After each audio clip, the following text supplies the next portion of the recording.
Runners. Trend botror, vend ku mbathen VIP. Në Runners mbathet edhe qenari. Mos harro, këmbët merre me veti. Runners, për të gjithë. Mjeshtrim, dashurin. I zhndëruam në kënaqësi të vogla, të ëmbla, me përbërësit natyror me kualitet më të lartë, gjithmonë të lidhur me mikpritjen dhe tryezën festive. 131 vite, tradit në krijimin e produkteve që janë mënyra më e mirë të thuash mirë se erdhe, me fat muaj i Ramazanit, Evropa, llokum dhe praline.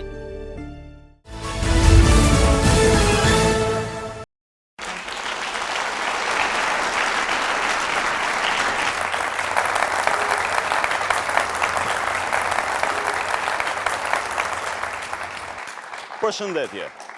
Jemi në fillimet e muajit të Ramazanit. Është një ngjarje e madhe jo vetëm për komunitetin e besimtarëve që këtë muaj agjerojnë, filloi një proces të jashtëzakonshëm ripërtritje, ftillimi, meditimi, të marrurit me vetveten në një farë mënyrë se i tillë është, por për të gjithë njerëzit nëse dëshirojnë të qarsen këtij muaji me një lloj dëshire për të reformuar diçka në jetën e tyre, në vetveten e tyre. Ramazani, për një rilindje të vërtet, është pikërisht kjo tema që do të shtjellojmë sonte dhe unë kam të ftuar. Zonjën Besa Ismaili, që është profesore prodekane e Fakultetit të Shkencave Islame. Mirë se kemi ardhur, ju lutem. Njëkohësisht drejton dhe Departamentin e Gruas në Bashkinë Islame të Kosovës. I ftuari tjetër është Bledar Myftari, që vjen nga Tirana. Është jurist i çështjeve islame.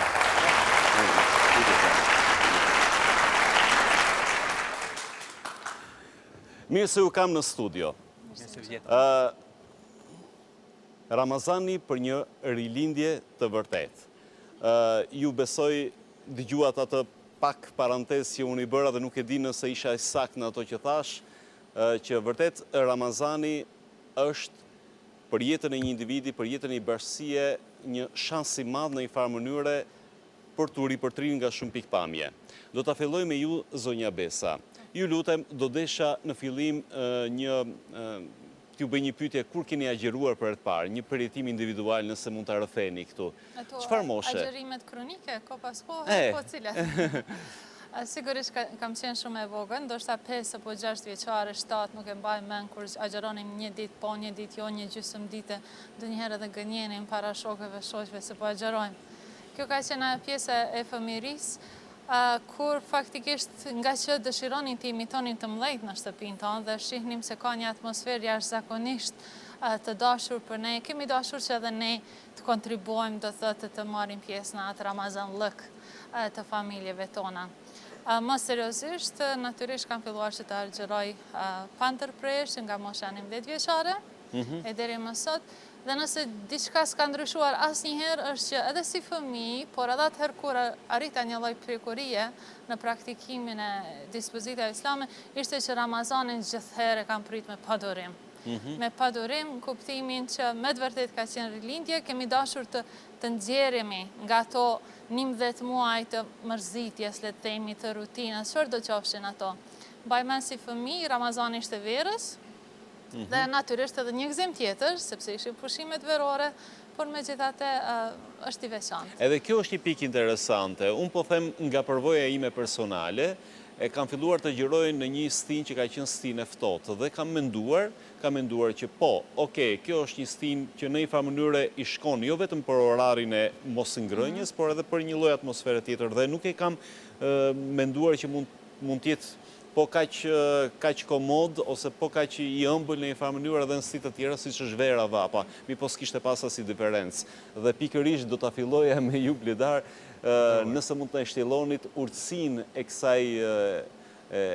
kësaj mrekullie, pra që Ramazani në një farë mënyrë nuk ka diferencë në çdo kohë, ka kënaqësinë e vet dhe pse ndodh kjo? Krijuesi i madhëruar me madhështinë e tij, ka parapar që festat, obligimet, ritualet islame bazohen në bazë të kalendarit hënor, i cili ndryshon me kalendarin ton, gregorian që përdoret, kalendarin diellor, afërsisht me 11 ditë çdo vit. Dhe njëherë në 33 vjet, pra në qoftë se Ramazani si vjet ka filluar pra në mesin e qershorit, kjo do të thotë që mbas 33 vjetësh Ramazani do jetë përsëri në mesin e qershorit. Kjo do të thotë pra që brenda 33 vjetësh, do të thotë pra brenda një cikli të mirëfillt nga hapi i njeriut, pra pak më shumë se sa një brez, sepse llogaritet që një brez quhet 25 vjet, njeriu i përjeton kryerjen e obligimeve të tij, si atëherë kur iftari çelet në orën 4:20, si atëherë kur çelet në 8:20 apo në 9:15 kjo të darkës. Kjo do të thotë pra që njeriu kryerjen e obligimeve mos e ketë vetëm se themi në një periudhë e cila mund të jetë shumë e lehtë, e cila është dimri, apo mund të jetë shumë e vështirë, e cila është vera.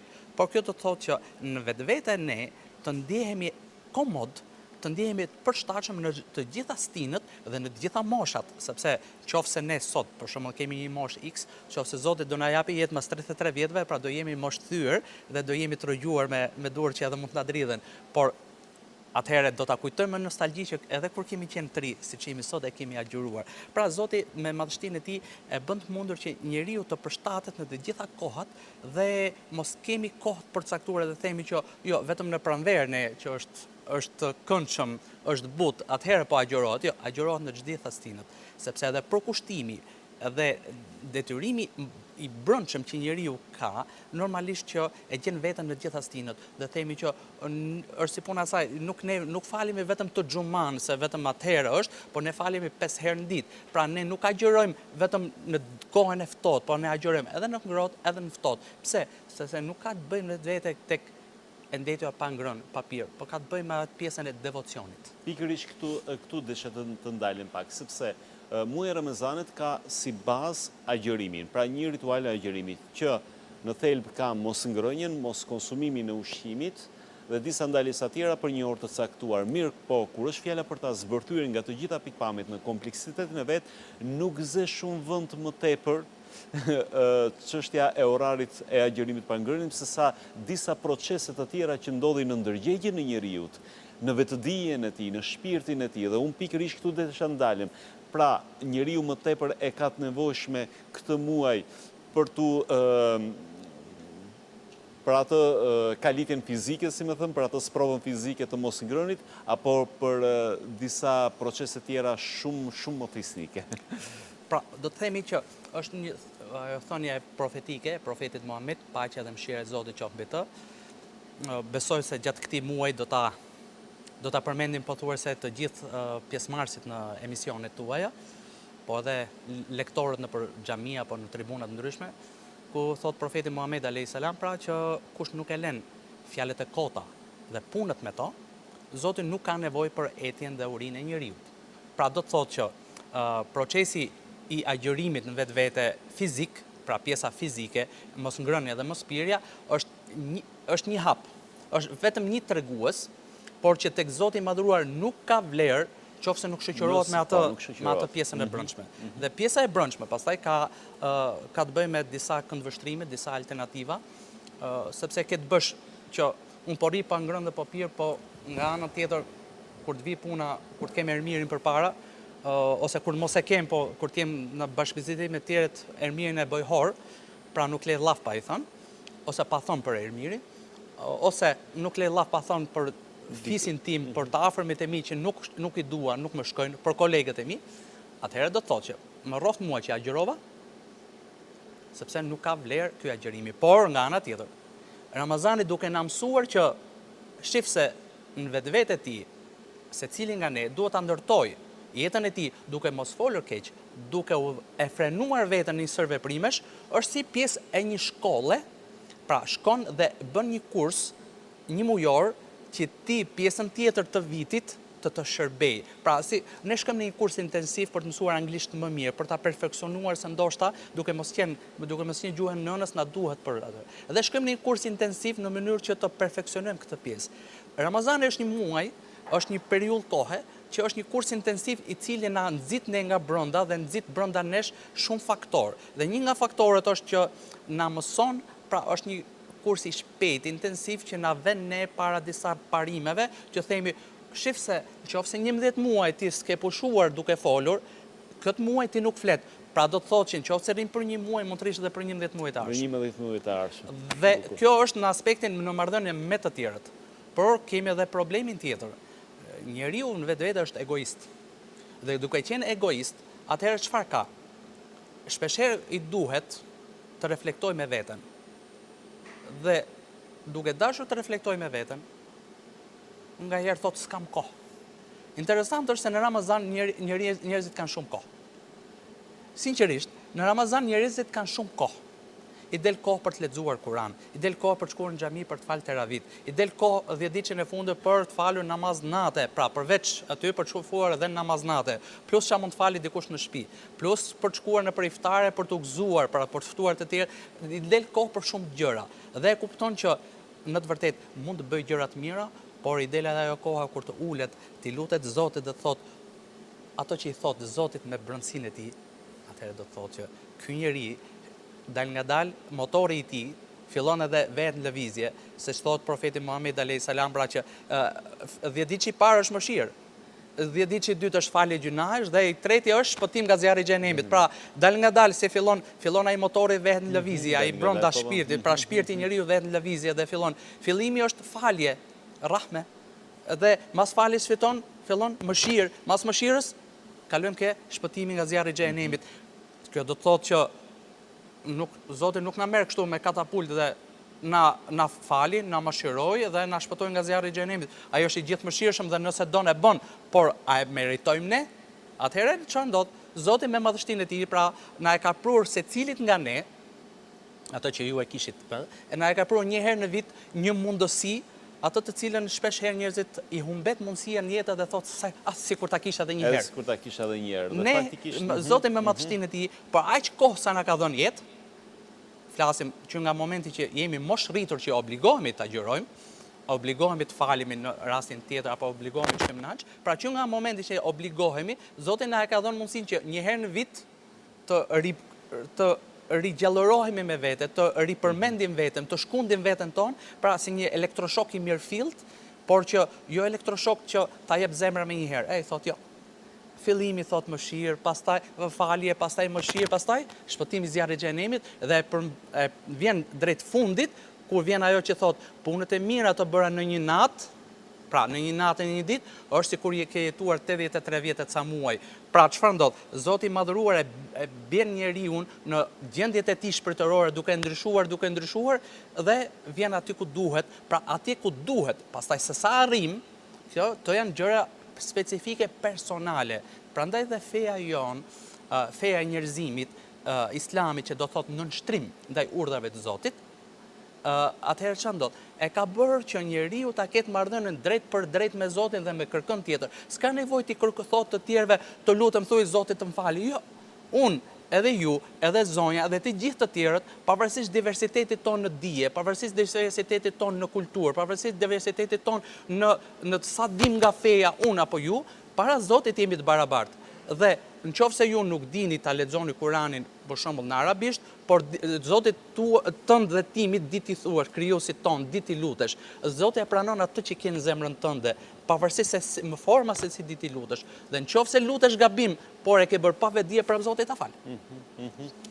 Si duhet kuptuar, ju besoj keni një jetë aktive dhe i njihni të gjitha ato target grupe që janë brenda besimit, po target grupe që ndoshta janë jashtë besimit, jo jashtë besuarit me zemër, po ndoshta praktikave. Si duhet kuptuar ke ky target grup, ai shansi që u jepet me Ramazanin që ose vërtet në vetveten e tyre e kanë atë dëshirën për të ndryshuar diçka të vetja, për t'i dhënë një ngjyrim tjetër vetes tyre. Si duhet kuptuar? Ju besoj e keni pjesë të kontakteve tuaja. Është shumë interesant, zotëri Ermir. kur po flisnit për ushqimin dhe për pijen, unë them, atëherë po me shka ushqehemi ne gjatë Ramazanit, kur nuk ushqehemi me ushqime, do të të ato materiale. Kur për shembull të njëjtit miq i shohim me një sy më ndryshe, me një sy më mishërues, kur jemi shumë më mirëkuptues edhe ndaj atyre me cilët gjatë tërë vitit kemi pas kohë atensione, unë këtë kam vrejtur sidomos gjatë Ramazanit dhe prandaj mundohem gjithmonë që në Ramazan t'i takoj pikërisht ato gra dhe ato aktiviste me cilat kam debatuar gjatë gjithë vitit dhe për mrekullinë e Allahut ajo butësi nuk vje vetëm nga unë, po vjen edhe nga ana tyne, shose edhe tek ato është pasqyruar dhe në këtë aspekt, jo vetëm në nivelin individual, por edhe kolektiv, e shoh si një shans për rilindje të marrëdhënieve, të përtrira, të pastruara, të filtruara nga disa tensione të rutinave vjetore, cilat i pojmë, dhe sinqerisht me organizimin e disa programeve iftareve të përbashkëta që i bëjmë, sigurisht pas Ramazanit me të vërtet, çdo herë ato target grupe nuk kanë qenë më as target, as nuk kanë qenë grupe, por kanë qenë pjesë e jona dhe për këtë kjo është ajo padurumshmëria që e pres Ramazanin, sepse çdo herë pas Ramazanit gjendem në mesin e gjithnjë më shumë besimtarëve dhe kjo është me të vërtet për kënaqësi. Mirë, le të kemi një pauzë të shkurtër publicitet.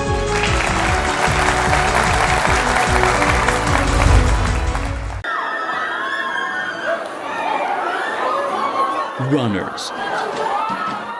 Trend botror. Vend ku mbathen VIP. Në Runners mbathet edhe qenari. Mos harro, këmbët merre me veti. Runners. Për të gjithë. Mjeshtrim. Dashurin. Ishtë ndëruam në kënaqësi të vogla, të ëmbla, me përbërësit natyror me kualitet më të lartë, gjithmonë të lidhur me mikpritjen dhe tryezën festive. 131 vite, tradit në krijimin e produkteve që janë mënyra më e mirë të thuash mirë se erdhe, me fat muaj i Ramazanit, Evropa, llokum dhe praline. The Power of Quality. Produktet e brendit të njohur korean Hyundai tashmë edhe në Kosovë. Aktiv, distributor ekskluziv.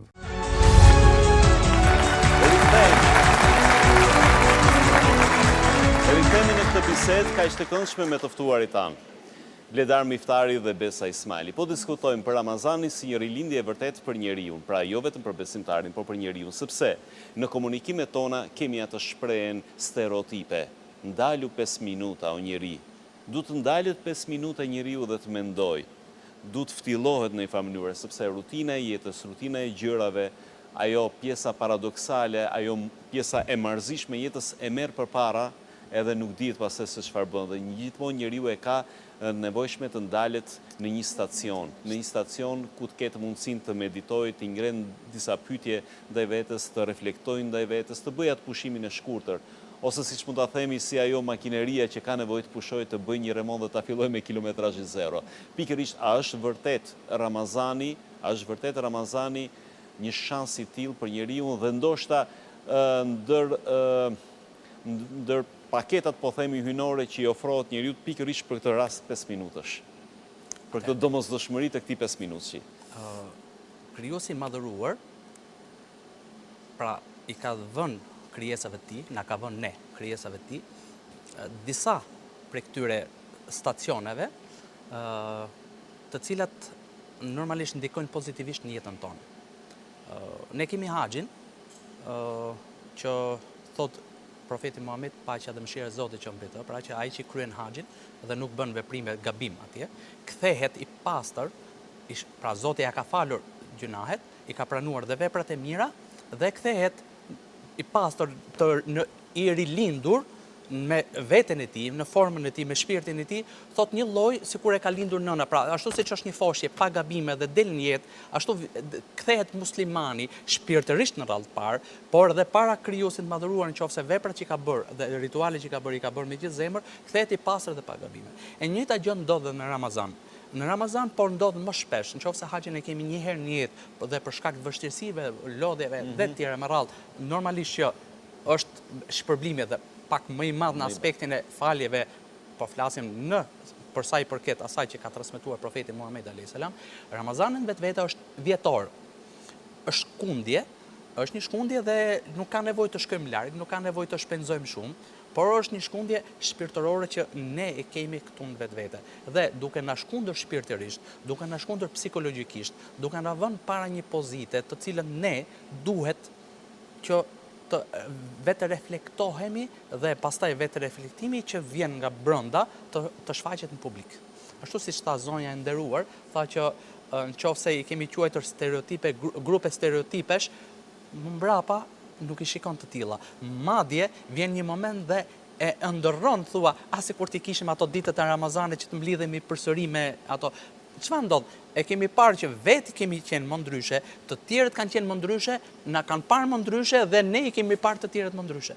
Është interesant, ndryshon në reflektimi. Ne kemi njerëz të cilët nuk agjerojnë, s'kan lidhje fare, mund të thonë, pavarësisht zemrave të tyre, mund të thonë, disa thonë s'besojmë, disa thonë, unë besoj, po kaq sa besoj ditë, se tjerë thonë, ne s'jemi as musliman, i përkasim një besimi tjetër, si të vijë 10 ditë që i fundit thotë, kur është ajo nata e Kadrit?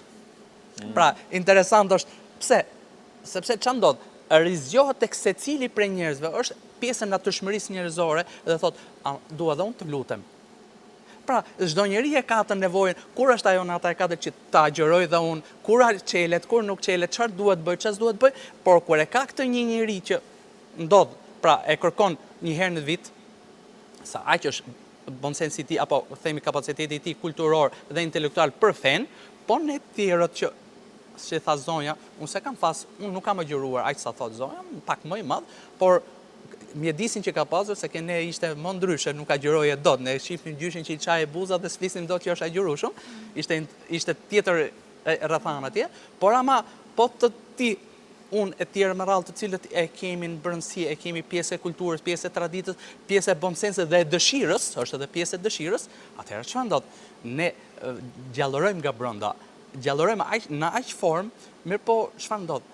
Njeriu do që qëndroj pak çaste, pak momente ditore, vore e tjerë më radhë, por ama mas teravive kur të ulesh para sepse njerëzit çfarë ndodh kur kryen diçka thotë, po shoj, po shkëlqyem, kurse thotë, jo, të ulem pak, të lexoj pak Kur'an, ta lej më një anë, të lutem Zotit, qëndroj me Zotin tim, të meditoj dhe të themi pastaj që çfarë bëra sot, a u bë dita ime e mirë, a u plotësua dita ime ashtu siç doja unë që Zoti i madhëruar të ma plotësoj, përveç pra lodhjes fizike të ma plotësoj dhe të jeti diçka e shpërblyer.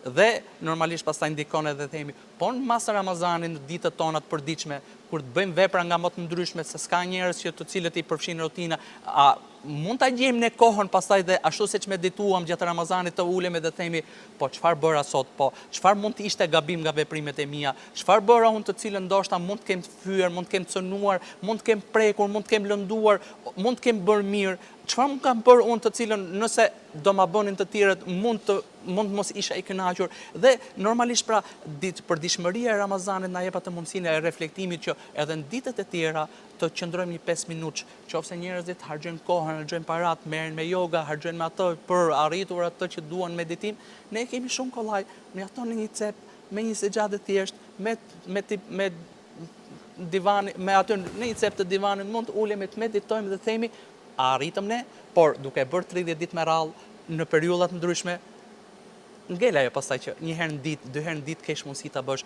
mund ta bësh mas sabahut, mund ta bësh mas yacis dhe mas i fal vitrin të meditosh 5 minuta dhe të përqendrohesh dhe thuash kush jam unë, çfarë bëra, si u bëra dhe kush ma dha mundësinë që të reflektoj, ma na dha pikërisht ky Ramazan, to ditë madhërueshme të cilët na zbusin shpirtërisht, na zbusin, na bëjnë ndryshe. Na bën ndryshe, na bën njerëz sikur nganjëherë themi nuk e njohim vetveten. Pse do të nxjerrim një herë mërzitemi, do të nxjerrim një fjalë themi, jemi agjërueshëm. Atëherë në jetën, në ditët e zakonshme kur duam themi, unë e kam mbajtur veten, isha i Zotit ta frenoja veten kur gjatë Ramazanit. Po tani pse mos e bëj? Pa pikërisht pra ndodhen në këtë situatë, ndodhen në këtë rrethana, atëherë çfarë ndodh? Ajo njeriu ripërtërihet në Ramazan, merr atë karikimin e duhur në mënyrë që 11 muajt e ardhshëm të na gjenë më mirë, të na gjenë njëri më të mirë në mënyrë që të jemi të vlefshëm për vete, për familjen dhe për shoqërinë. Ju përmendet që para shumë bukur, përmendet para atë atmosferën që krijohet ku njerëz të ndryshëm interesohen, kur hapet, kur çelet, çfarë tash, çfarë të bëj dhe faktikisht unë në jetën time individuale duke u ndodhur në ambiente jo ekstra besimi, për shembull, e kam ndjerur këtë barë vështirësie dhe këtë barë përgjithësie, sidomos në ambientet e ndryshme mediatike ku kam punuar ndër vite, që në një farë mënyrë nuk janë ambiente të mirëfillta ku ndihet atmosfera, po e kam ndjerur këtë atmosferë pikërisht tek njerëz që më kanë kapur për krahas dhe më ka thënë hajde, na sqaro tash me ku është ajo nata, kur fillon, sepse edhe unë dua, është vërtet plotësisht. Atëherë, për të qenë më konkrete, ju jeni dhe drejtuesi i Departamentit të Gruas në Bashkinë Islame të Kosovës. Çfarë aktivitetesh ose si e zgjidhni ta kaloni këtë muaj ju si bashkësi zonjash, po themi motrash, femrash atje, dhe më fal, dhe pyetja është, a keni raste kur ju ofrohet dikush që ndoshta nuk ka agjëruar ndonjëherë, ka për herë të parë dhe pikërisht nga përjetimi i këtij muaji pastaj vendos, si më thënë, të jep jetës një fill tjetër të jetuari dhe të besuari dhe të praktikuari. Po flasim për këtë grupit të cilët ju përmendët që të afrohet dhe të pyet dhe asë raste ne, s'paku prish se Islami ju është i dukshëm, kështu si jemi do të mbuluara, jemi poshtë si ata informatorët ku do në rrugë, sepse njerëzit të shohin, edhe kur si e teologët të shohin si një person kyç përgjegjës për të dhënë disa përgjigje për çështje feje. Edhe mundohesh gjithmonë mi kap ato momente. Si grua, u sugjeroj gjitha grave, gjithashtu që Ramazani gjithmonë të shërbejë si një levë për ta bërë një hap shumë të madh në jetën e tyre. Gjithnjë duke nisur nga provat e mia personale, për shembull, edhe ato narrativa që i kam dëgjuar edhe nga motra tjera besimtare, që kam fillu të falin 5 vakt namaz pikrisht në Ramazan, që shumica dërmuese e tyre është mbuluar pikrisht në Ramazan, që vendimet më të mëdha për jetët e tyre, për fatet e tyre i kanë bërë pikrisht në Ramazan. Dhe është pikrisht kjo vendimmarrja që të fuqizon dikën brenda këtij muaji, unë them. Ndonjëherë edhe ne marrim vendime, por jo 100% jemi të sigurt. Është Ramazani disi që na jep një shtyllë, të na thënë mund ta bësh, s'mund ta bësh. Dhe ne mundohemi që me të gjitha gratë të qëndrojmë por si shtylla për njëra tjetrën, sepse fundja fare gjitha kemi një përvojë njerëzore dhe mundohemi që ato përvoja t'ia përkthejmë njëra tjetrës edhe atëherë kur nuk përdorim fare fjalë. Shpesh herë tubimet tona, sidomos në Ramazan, kanë më shumë lot se sa që kanë llafe dhe kanë më shumë vepra se sa që kanë debate e gjana, dhe prandaj është kjo ajo mikpritja e madhe shpirtërore që ja bëjmë Ramazanin.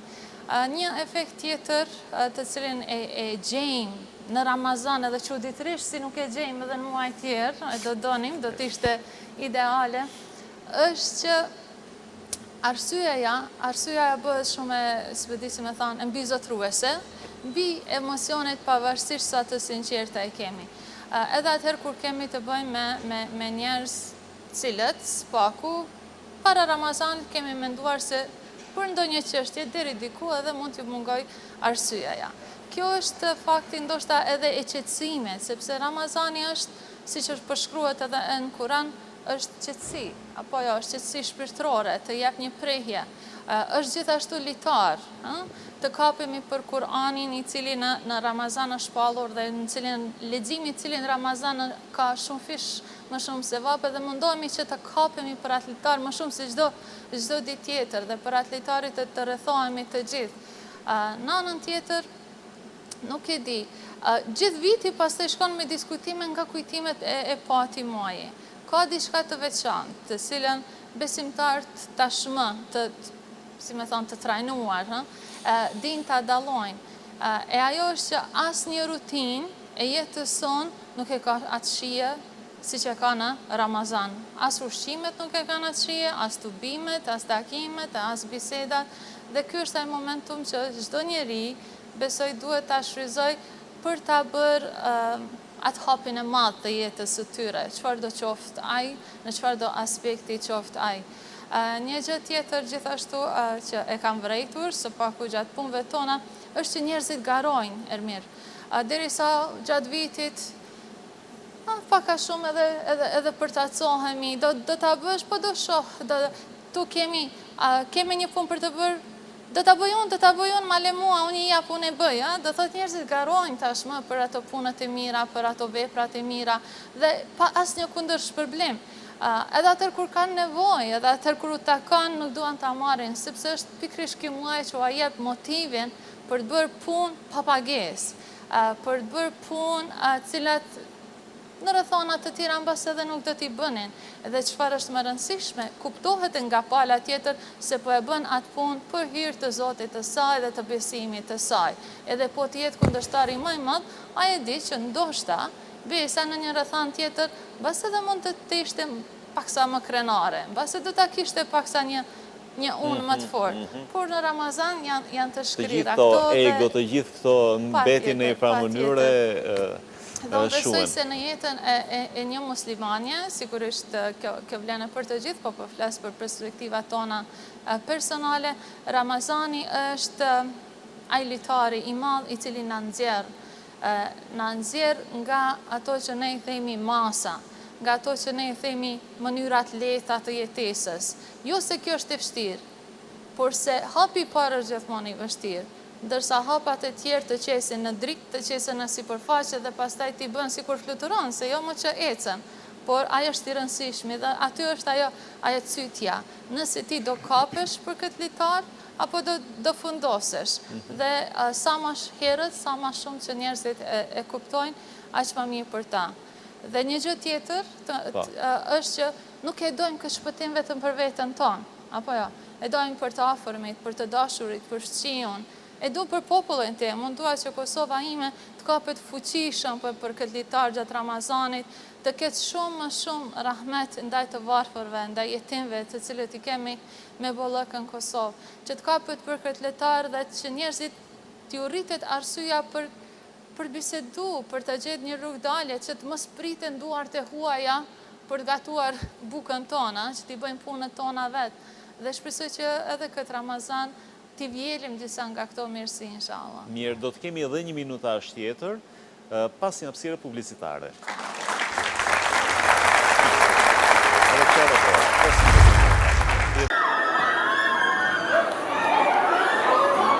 Runners. Trend botror, vend ku mbathen VIP. Në Runners mbathet edhe qenari. Mos harro, këmbët merre me veti. Runners, për të gjithë. Mjeshtrim, dashurin, i zhndëruam në kënaqësi të vogla, të ëmbla, me përbërësit natyror me kualitet më të lartë, gjithmonë të lidhur me mikpritjen dhe tryezën festive. 131 vite, tradit në krijimin e produkteve që janë mënyra më e mirë të thuash mirë se erdhe, me fat muaj i Ramazanit, Evropa, llokum dhe praline. Hyundai Electronics, the power of quality. Produktet e brendit të njohur korean Hyundai tashmë edhe në Kosovë. Aktiv, distributor ekskluziv.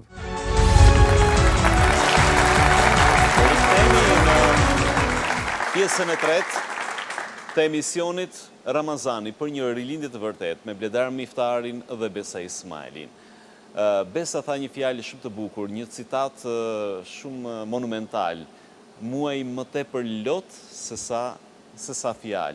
Dhe faktikisht ime vërtet një shoqëri që kemi nevojë për lot, jo në kuptimin dramatik të fjalës, për lotët e mirë, lotët e sinqeritetit, lotët e ndërgjegjes, se sa për fjalë. Fjalë kemi shumë, jashtëzakonisht fjalë.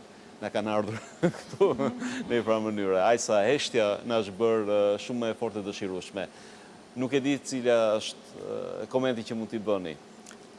Përposa asaj që ju dëshironi të kumtoni. Pra, Ermir, në jetën tonë përditshme, në qoftë se thrasim dy shok për drek, apo për darkë, në qoftë jashtë apo në shtëpi.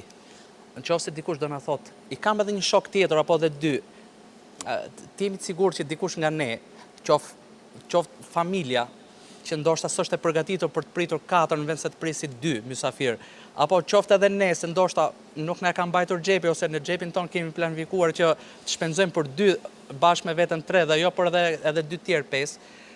Nganjëherë mblidhemi në Ramazan qoftë se kemi ftuar disa njerëz për iftar dhe dikush thot, kam edhe një shok, kam edhe këta, ata marë, të jesh i sigurt që gjithë kush do thot, kenja 2-3 beri, s'ka problem. Pra, çfarë ndodh? Ka një ndryshim fundamental në shpirtin e njeriut. Por nëse disa gjëra kishin ato që tha zonja, pra kanë të bëjnë me veten, kur njeriu ndërlot sinqeriteti me veten dhe në pendes ndaj krijuesit, këtu efekti nuk vjen më individual, por ai loti sinqeritetit është reflektuar në diçka tjetër, që bashkëjetesa në komunitet, mirëpritja, zemërgjërsia, pra nga një diçka individuale, dhimbje, sinqeriteti, pendimi që njeriu ka me krijuesin, reflektohet automatikisht në shoqëri. Bëhemi më të dashur me të tjerët, ndoshta edhe me ato që si njohim, por mos harro, sa i tjetri që vjen dhe që liftarin me ne, me bereqetin që na ka dhënë Zoti, ti je i sigurt që lutjet e atij do ndikojnë pozitivisht tek ne. Zemra, mikpritja jon ndaj tyre dhe jo fytyra e vrenjtur që pse erdhi dhe ky, do ndikojë shumë pozitivisht dhe tek ata dhe do bëhemi njerëz të cilët do duhemi për hir të fesë, do duhemi për hir të Zotit dhe shkaku për këtë është bërë pikërisht ky Ramazani. Dhe pse themi lot. Normalisht ne për qarë jemi popull që kemi qarë shumë. Historikisht. Jemi ndodhur për historikisht në situata ku gjithmonë na kanë rënë në qafë. Unë nuk mbaj mend paktën mund të them nga periudha e Ali Pashës, ku ka qenë periudha e fundit ku shqiptarët kanë qenë bizotërues në Ballkan, nga periudha e Ali Pash Tepelenës dhe Karaman Pash Bushatliut në vilajetin e Shkodrës dhe Veriut, po themi ka qenë periudha e fundit që shqiptarët kanë qenë bizotërues, por jo shkatrues të identiteteve të tjera, sepse po të marrim për shembull që Ali Pasha ishte ai që ndikoi dhe financiarisht në ndikimin në forcimin e dhe pastaj u krijua shteti helen, pra me financimin e Ali Pashës, po them që nga po bëhen afërsisht 200 vjet që ne po derdhim lot, po coptohemi, po vritemi, po aty dhe nuk di që edhe më përpara që ne ti kemi bërë këtë të tjerëve, po themi nga 200 vjet që vetëm derdhim lot. Mirë po, derdhim lot, i këndojmë trimave, fëmijëve të trimave nuk dim t'i japim një përkrahje. Kush nga ne, se kjo është medimend e dhimbshme, me mira njerëz kanë lënë disa lanë kurbetet, disa lanë punët e mira, pagat e mira, erdhën dhe luftuan që t'jemi të pavarur. Luftuan në forma nga më të ndryshme.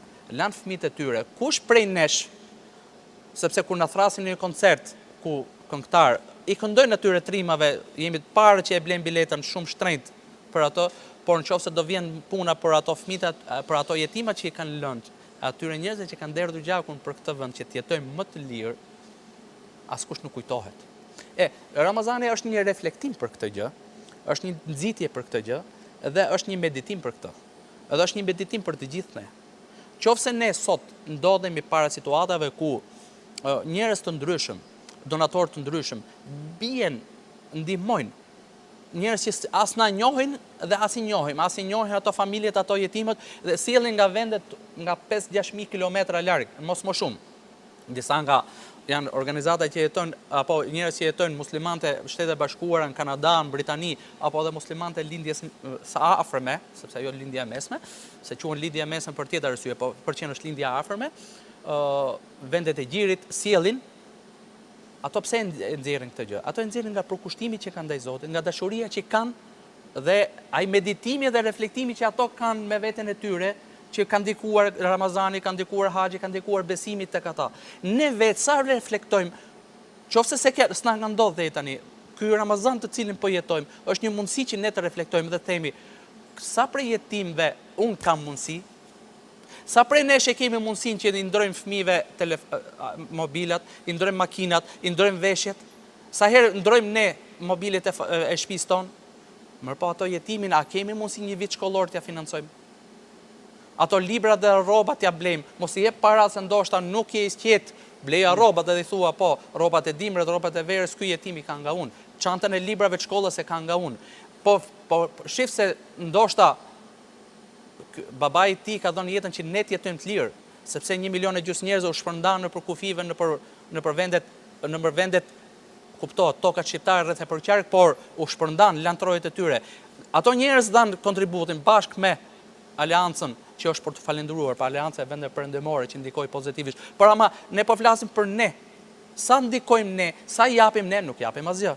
Sa për hallegjive të cilët e zënë një smundje dhe ngel nevojtar. Ndaj edhe për këtë është Ramazani. Atëherë, ne ndodhemi në këtë prizëm dhe themi, jemi në Ramazan, ku edhe të japësh është në të vërtetë diçka e madhe. Pse? Çfarë ndodh? Ajo edukata e të dhënit të bëhet jep në Ramazan, pastaj thua, po prit se nuk është aq e dhimbshme se sa më duket. Pra nuk është aq e dhimbshme që të nxjerr nga xhepi diçka jo vetëm në Ramazan, por edhe në muajin tjetër. Pra mos tjetër i reflektimi sporadik, spontan, parcial vetëm në një periudhë caktuar, por ama çfarë ndodh? E bëjmë një muaj, ndoshta jo gjatë gjithë muajit, por pastaj themi, po prit se njerëzit kanë nevojë edhe mbas këtij muaji, kanë nevojë të hanë edhe mbas këtij muaji, të vishën edhe mbas këtij muaji. Dhe kjo është sfida, sepse në të vërtetë ajo që ndodh Ramazanin vetvete është edukimi pra që marrim dhe pastaj reflektimi është ai 11 muajve që vjen më pas. Është e vërtetë. Ndërkohë është shndruar në trend që qeveritarë të ndryshëm shtrojnë iftare. Unë nuk i përkas asaj linjë mendimi, nuk mund ta them bizotrues, por që është prezent që këto iniciativat e tyre janë për këto ose për atë arsye. Unë jam i mendimit që edhe ato në një farë mënyrë e ndjejnë atmosferën dhe janë brenda kësaj atmosfere dhe vërtet ka një impostim shpirtëror të fortë për ta bërë këtë gjë, ndose ne do të dëshironim në mënyrën më ideale. Ç'mendoni për këtë besoj? Unë i përkas këtij mendimi që ajo që ndodh me fjalë me politikanët tanë që vërtet shtrojnë iftare dhe gjejnë dhe ato mënyrën për të marrë pjesë në muajin e Ramazanit është pjesë e atmosferës e begatisë që ka. Sikur që edhe unë ndaj këtë mendim me ju, sepse edhe ato janë njerëz prej nesh, edhe ata më shumë se ne, madje kanë nevojë që të ulen të reflektojnë për çdo gjëra dhe që të afrohen me popullin. Dhe kjo është njëra prej mënyrave, madje jo një iftar, do dohet që ata të shtronin shumë iftare për shtresa të caktuara, edhe më së shumti do doja që fëmijët t'ju gëzohen veprimeve të tyre, por sepse tash ma kujtuat atë në retrospektiv në Kosovë rrethanat janë tilla që muslimanët sot, disa prej praktikuesve shumë dërmues i ka zënë Ramazani prap verës, domethënë ka një praktik më të vjetër se sa në Shqipëri dhe kur dua të bëj diçka në shtëpi tash që jam nën, mundohem t'i bëj ato gjëra që mu më kanë pëlqyer si fëmijë, dhe të mos i bëj ato cilas më kanë pëlqyer kur mi bënin të mëdhenjtë, sidomos kur sillesha pranë xhamisë, të ulesha pranë ndonjë zonje të vjetër e cila më tregonte ato tregimet e mira, të thella të sahabëve, jetën e pejgamberit dhe të mos do doja që në xhami mos të ndodhë sikur ndonjëherë kur kishte ndonjë hoxh më rigoros që s'na lente të hynim në borë që ruante xhamin e pastër për besimtarët që vinë më vonë. Sepse unë mendoj ndërtimi edhe një kujtese tek fëmijët është ajo që i bën ata të jenë gjithmonë mirënjohës ndaj xhamisë, ndaj komunitetit dhe që ata ato kujtesa, sikur edhe unë, t'i përkthejnë në vepra konkrete. Prandaj po, edhe politikanët edhe gjithë njerëzit e tjerë të ndërtojnë kësaj lloj memorie kolektive ku do doja të ndodhë shumë më shpesh edhe jashtë Ramazanit, po që së paku në Ramazan të ketë njerëz që mezi presin që të takojnë një politikan të caktuar, pse jo edhe brenda iftarit, dhe pse jo duke diskutuar edhe çështje të fesë, edhe të Zotit, edhe të ushqimeve, edhe të një qendjeje, çfarë do qofshin ato, sepse fundja fare, unë e them, Ramazani e ka një efekt, shumë efekte, por ato që subjektivisht unë mund t'i vlerësoj, është që zhvishemi nga shumë paragjykime, nga shumë stereotipe për cilat edhe ju po flisni. Edhe shumë shpesh më ka rënë që gjatë organizimeve me gratë të ftoj gratë të ndryshme dhe shpesh herë edhe motrat praktikuese besimtare më thonin, edhe kjo agjëro ka? Kjo di ka të thot në ndonjë dovë, ose e shef kjo pas ka pasur baban hoxh, apo e bën ka një praktikë në shtëpi. Më kujtohet e ndjera në ekipe Kelmendi, kur vinte në iftarin ton, edhe ajo më thot, po unë kam qenë thot nxënëse në mektep që fëmijë. Dhe unë pa të spidov, thot, ana asni mbledhje, asni punë nuk kam bërë, dhe kjo ishte krejt çudia gjitha vajzave. Çfarë du të them? se jo vetëm ne vuajmë pasojat e paragjykimeve të tjerëve, por kjo natyrisht është reciproke dhe ne ndonjëherë dim të prodhojmë këto lloj paragjykime dhe pikërisht janë këto iftare kur unë mendoj që të dy palët kanë nevojë për komunikim dhe për zhveshje nga këto paragjykime. Dhe në finale mund të thoni keni... Po, jo, unë doja të në mbështetje e kësaj. Ermir, ka një parim, puna e mirë nuk duhet paragjykuar. Shpesh herë njerëzit, pra, një pjesë e kolegëve, një pjesë e politikanëve që paragjykojnë kolegët e tyre e tjerë me radhë, kur shtroj një dikush thotë e bëri për sy e faqe, dikush tjetër e bër. Ermir, ka një gjë. Ne e kemi orientim, pra, ne gjykojmë me pamjen, është pjesë e jurisprudencës islame është pikërisht kjo. Njeriu gjykohet me punën që bën, me atë që shohim, se çka ka në zemër atë e di Zoti. Pra, çdo punë e mirë duhet vlerësuar. Kushdo që e bën, qoftë ai dhe jo një musliman, kur ai i shtron iftarin një muslimani, unë do të shkroja i mirë pritur dhe kushdo, po ju them që është gjë shumë e mirë. Çfarë ndodh? Vite përpara, para se ndodhte ajo që ndodhi ato 40 vite në Shqipëri, nuk hante njëri rrugëve të Tiranës apo rrugëve të Shqipërisë, nuk hante njëri e quante për ofendim. Madje, edhe nëse nuk ishin musliman, nëse nuk i haj, nuk i pija, ai shkonte në shtëpinë e tij, sepse edhe kafet jo muslimanët, aq pak sa kishte Tirana, aq pak për shembull po them Tiranë, ato i mbyllnin gjatë Ramazanit. I çelin mas iftarit në respekt të agjëruesve. Çfarë ndodh? Ai të respektonte dhe mua sot, ose gjyshrit ton, më përpara i vinte mirë që dikush e respektonte siç e respektonin këto dhe anasjellë dhe festet e tyre. Nëse ai shtron një iftar, qoftë një politikan me origjinë muslimane apo një tjetër që s'është musliman fare, është respekt. Është ndjenjë respekti dhe ky ndjenjë respekti dhe ndjenjë solidariteti është diçka reflektim shumë i mirë edhe për shoqërinë. Ashtu siç tha zonja, pra ku shohim njerëz të ndryshëm të cilët nuk na ka çuar mendje që këto kanë respekt për fen, sepse ne bëhemi paragjykues ndaj të tjerëve, të tjerë bëhen paragjykues ndaj ton. Kur ulemi shpesh herë në për iftar ku janë kryetar bashkish, kryetar komunash, po flasim atje, dhe ai agjeron, ai mund ta agjerojë një ditë, mund ta agjerojë 5, mund ta agjerojë 7, është çështje e tij se janë personale, marrëdhënia e njeriu me Zotin, nuk e gjykojmë ne, nuk na takon. Ne kemi obligim të themi që Ramazani është agjerim i obligueshëm për gjithë muajin, secili shpërblet për punët e mira, për punët e këqija. Çdo punë e mirë është e mirë dhe duhet vlerësuar si e mirë dhe nuk e kemi ne të drejtën ta paragjykojmë dhe themi që shif se e bëri për të duk, e bëri për fushat, s'më intereson. S'më intereson fare.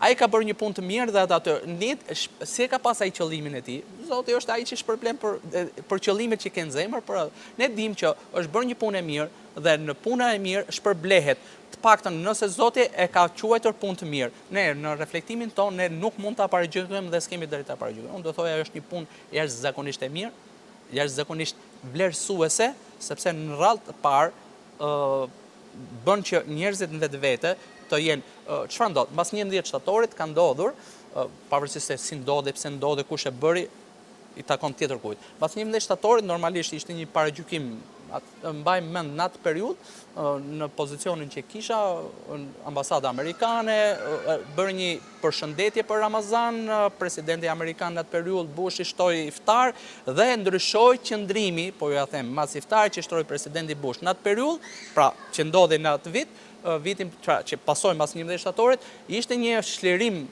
për shumë politikanë të cilët normalisht ishin të ndryrë dhe direkt mas presidentit Bush 2 ditë më mbrapa qeveritarët në Shqipëri shtruan iftar. Gjë që nuk në një në një farë mënyrë. Pra ç'a ndodh? Ishte një reflektim pozitiv. Pra kushdo që e bën, në momentin që bën një punë të mirë është për të vlerësuar. Ky është këndvështrimi dhe ajo që duhet që ta bëjmë. Sepse çfarë ndodh ndonjëherë kur dikush bën shkak, po marrin për shembull shtron një rrugë, ne gjithmonë e paragjykojmë, shif se e bëri se ka këtë biznes, ka. Nes na duhet, u bën një rrugë, pavarësisht se u bën me fondet publike, ne na intereson që ajo të bëhet.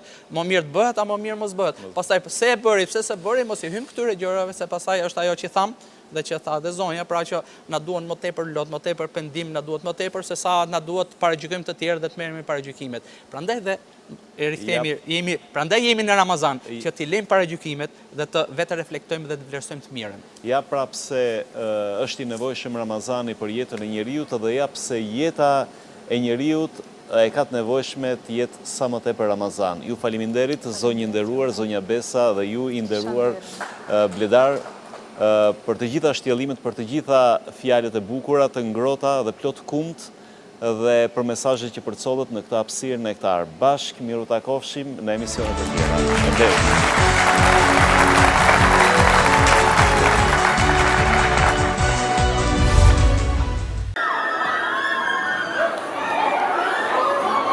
Runners. Trend botror, vend ku mbathen VIP. Në Runners mbathet edhe qenari. Mos harro, këmbët merre me veti. Runners, për të gjithë.